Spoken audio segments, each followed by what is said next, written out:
వెళ్ళి శివ ప్రదక్షిణం చేసి మీరు ఏమీ చెప్పకండి. మీరు చెప్పగలిగినంతసేపు శివాలయం అరుగు మీద కూర్చుని శివ శివ శివ శివ శివ శివ ఇదొకటే.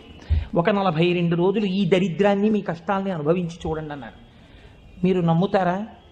ఆ వ్యక్తి నా దగ్గరికి వచ్చి నా జీవితంలో ఆశించని రీతిలో నా జీవితానికి ఒక కొత్త మలుపు తిరిగిందండి, నేను వరంగల్ వెళ్ళిపోతున్నాను, నేను సెటిల్ అయిపోతున్నానని చెప్పాడు.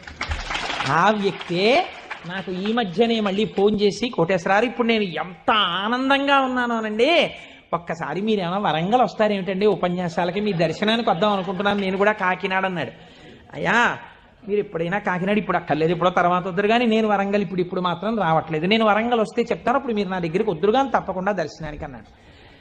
కళ్యాణి అందులో అంటారే ఏతి జీవంతిమానందో నరం వర్ష శతాదపి అంటుంది సుందరకాండ. 100 ఏళ్ళు బతికిన వాడు శుభాన్ని చూస్తాడు. అందుకే తొందరపడి ఏదో సమస్య ఉందని ఆత్మహత్యలు చేసేసుకుంటాం ఇలాంటి